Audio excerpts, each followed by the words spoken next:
Most people believe big companies pay billions in taxes every year.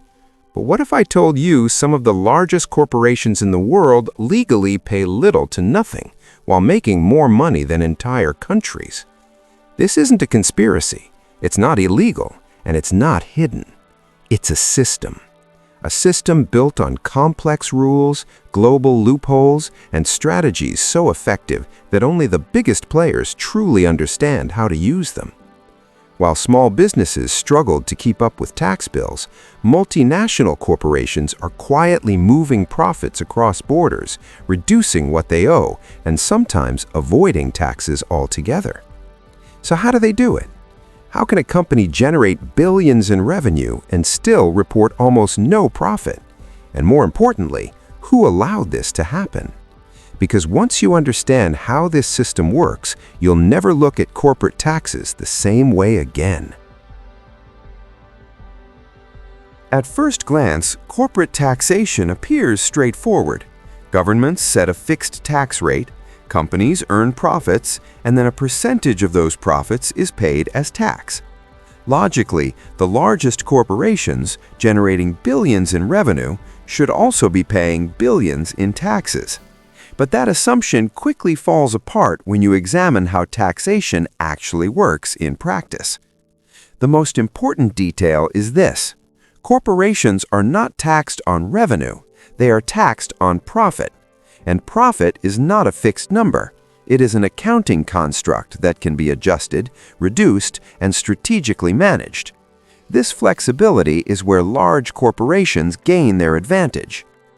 Big companies employ entire departments dedicated to tax optimization. These teams consist of accountants, tax attorneys, and financial strategists who analyze every aspect of the company's finances to legally minimize tax exposure. Their objective is simple: reduce taxable income without violating the law. One of the primary ways they do this is through deductions.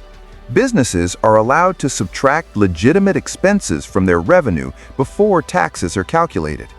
These expenses include salaries, rent, operational costs, research spending, marketing, and more.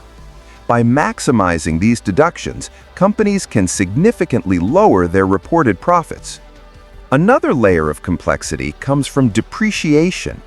When a company buys assets like machinery, equipment, or buildings, the cost is spread over time.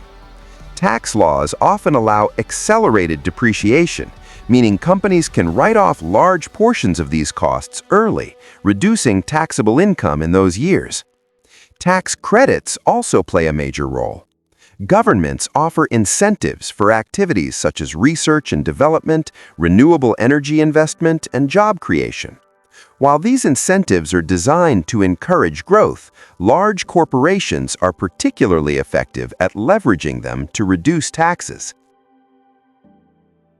The result is a gap between what companies earn and what they report as taxable profit. This gap is completely legal and widely practiced. In some cases, companies that appear highly profitable can report very little taxable income. This leads to a key concept: the difference between the statutory tax rate and the effective tax rate. The statutory rate is the official percentage set by governments, while the effective rate is what companies actually pay after deductions and credits. For many large corporations, the effective rate is far lower. This system creates a perception problem. On paper, tax rates may seem high, but in reality, the amount paid can be dramatically lower. This is not necessarily due to wrongdoing, but rather to the complexity of the system itself. Understanding this distinction is crucial. Without it, it's easy to misunderstand how corporations operate and why their tax payments often seem disproportionately small compared to their earnings. One of the most powerful strategies corporations use is profit shifting. This involves moving profits from high-tax countries to low-tax jurisdictions, often called tax havens. These locations offer extremely low tax rates, making them attractive for companies looking to reduce their overall tax burden. What makes this strategy so effective is that the profits do not need to physically move. Instead, companies use accounting techniques to allocate profits to subsidiaries in these low-tax regions. This is done through internal transactions within the company's global structure. A common method involves intellectual property. A corporation may register patents, trademarks, or software in a low-tax country. Then, subsidiaries in higher tax countries must pay fees to use that intellectual property. These payments are recorded as expenses, reducing taxable profit where taxes are high, while increasing income where taxes are low. Transfer pricing is another key mechanism. This refers to the pricing of goods and services exchanged between subsidiaries of the same company. By adjusting these prices, companies can shift profits across borders. For example, a subsidiary in a high-tax country might pay inflated prices to a subsidiary in a low-tax country, effectively moving profit out. Although regulations exist to ensure fair pricing, enforcing them is extremely difficult. Tax authorities must prove that internal prices are unreasonable, which requires deep insight into company operations and comparable market data. Tax havens themselves actively support this system. They offer not only low tax rates, but also financial secrecy and simplified regulations. This creates a competitive environment where countries attempt to attract corporate profits by lowering taxes. The rise of digital businesses has made profit shifting even easier. Companies that operate online can generate revenue in multiple countries without needing a physical presence. This allows them to allocate profits strategically with fewer constraints. Critics argue that profit shifting erodes government revenue and undermines public services. Supporters claim it is a natural outcome of global competition and economic efficiency.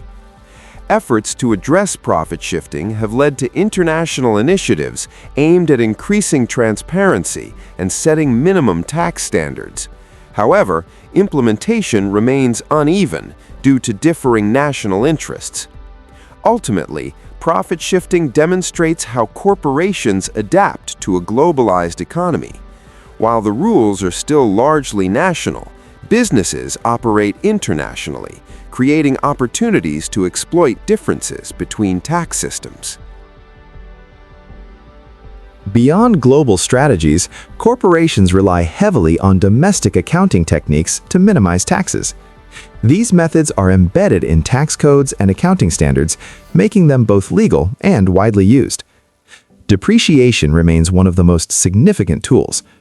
Companies can spread the cost of assets over several years, but tax laws often allow accelerated depreciation. This means larger deductions can be taken earlier, reducing taxable income in the short term. Loss carryforwards are another important mechanism. If a company experiences losses, it can apply those losses to future profits, reducing taxes in profitable years. This is particularly useful for companies with volatile earnings or heavy initial investments. Interest deductions also play a major role. Corporations can deduct interest payments on debt, which encourages borrowing as a financing strategy. By increasing debt, companies can increase deductions and reduce taxable income. Stock-based compensation adds another layer. When companies compensate employees with stock options, they can deduct the value of those options as an expense. This reduces taxable income while still rewarding employees. Differences between accounting systems further complicate matters. Financial statements for investors follow one set of rules, while tax filings follow another. This allows companies to report strong profits to shareholders while minimizing taxable income. Differences between accounting systems further complicate matters. Financial statements for investors follow one set of rules, while tax filings follow another. This allows companies to report strong profits to shareholders while minimizing taxable income. Tax deferral strategies allow companies to delay paying taxes on certain income, especially earnings generated overseas. By keeping profits in foreign subsidiaries, taxes can be postponed for extended periods. These techniques collectively reduce the effective tax rate. While each method is legal, their combined impact can significantly lower the amount of tax paid. Critics argue that these loopholes distort the intent of tax laws, allowing large corporations to avoid contributing fairly. Supporters counter that companies are simply operating within the framework provided. Closing these loopholes is challenging because they are often tied to broader economic policies. For example, incentives for investment or innovation may unintentionally create opportunities for tax reduction. Understanding these accounting strategies is essential for grasping how corporate taxation works in practice. They highlight the gap between theoretical tax obligations and actual payments. Governments play a critical role in shaping corporate tax systems. The rules that companies follow are not accidental. They are the result of policy decisions influenced by economic goals, political pressures, and global competition. One major factor is the desire to attract investment. Countries often lower corporate tax rates or offer incentives to encourage businesses to operate within their borders. While this can boost economic activity, it also creates opportunities for tax minimization. Tax incentives are widely used to promote specific behaviors, such as research, infrastructure development, or environmental initiatives. Large corporations, with their resources and expertise, are often best positioned to take full advantage of these incentives. Lobbying is another significant influence. Corporations can advocate for favorable tax policies, shaping legislation in ways that benefit their operations. This influence can lead to the creation or preservation of loopholes. Enforcement presents an ongoing challenge. Tax authorities must monitor complex corporate structures that span multiple jurisdictions. This requires specialized knowledge and significant resources, which are not always available. International coordination is essential, but difficult. Different countries have different priorities, making it challenging to create unified tax rules. Negotiations often involve compromises that leave gaps in the system. Recent efforts have focused on establishing global minimum tax rates and increasing transparency. These initiatives aim to reduce profit shifting and ensure that corporations pay a baseline level of tax. Public pressure has also grown. As awareness of corporate tax strategies increases, governments face demands to reform the system. However, balancing fairness with competitiveness remains a complex task. Some policymakers argue that stricter tax rules could drive businesses away, reducing investment and employment. Others believe that closing loopholes would create a more equitable system.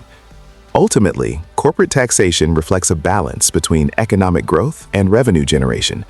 Governments must navigate this balance carefully, as changes can have wide-reaching consequences. The current system is the result of decades of evolution. Reforming it requires not only new policies, but also international cooperation and political will. Corporate tax strategies have significant real-world implications. When large companies reduce their tax payments, governments collect less revenue. This can affect funding for public services, such as healthcare, education, and infrastructure. For individuals and small businesses, this often creates a sense of imbalance. Smaller firms typically lack access to sophisticated tax planning and end up paying closer to the full tax rate. This can create competitive disadvantages. Public perception plays a major role in this issue. When profitable corporations report minimal tax payments, it often leads to criticism and debate. These cases highlight the disconnect between expectations and reality. Media coverage has increased awareness of corporate tax practices. Investigative journalism and financial disclosures have made it easier for the public to understand how these strategies work. In response, some companies have begun to emphasize corporate responsibility. They recognize that tax practices can affect reputation and customer trust. Paying a fair share of taxes is increasingly seen as part of ethical business conduct. However, many corporations continue to prioritize cost efficiency. As long as strategies remain legal, they are likely to be used. This creates an ongoing tension between legal compliance and public expectations. Globalization adds another layer of complexity. Companies operate across borders, but tax systems are primarily national. This mismatch creates opportunities for tax avoidance. Developing countries may be particularly affected. Loss of tax revenue can limit their ability to invest in growth and development. This can widen economic disparities. Efforts to address these issues include international agreements and policy reforms. While progress has been made, challenges remain due to differing national interests. Ultimately, the debate over corporate taxation is about more than money. It involves questions of fairness, responsibility, and the role of businesses in society. The future of corporate taxation is likely to be shaped by ongoing reforms and technological advancements. Governments and international organizations are working to address the challenges posed by globalization and digitalization. One key development is the introduction of global minimum tax rates. These aim to reduce incentives for profit shifting by ensuring that companies pay a baseline level of tax regardless of where they operate. Technology is also improving tax enforcement. Advanced data analytics allow authorities to track transactions and identify irregularities more effectively. This could reduce opportunities for tax avoidance. Digital businesses present new challenges. They can generate revenue in multiple countries without a physical presence, complicating traditional tax models. New frameworks are being developed to address this issue. Digital services taxes are one proposed solution. These taxes target revenue generated within a country, regardless of where the company is based. However, they can lead to disputes between nations. Implementation of reforms is complex. It requires coordination between countries, updates to legal systems, and consideration of economic impacts. Resistance from both governments and corporations can slow progress. Despite these challenges, momentum for change is growing. Increased transparency and public awareness are driving demand for a fairer system.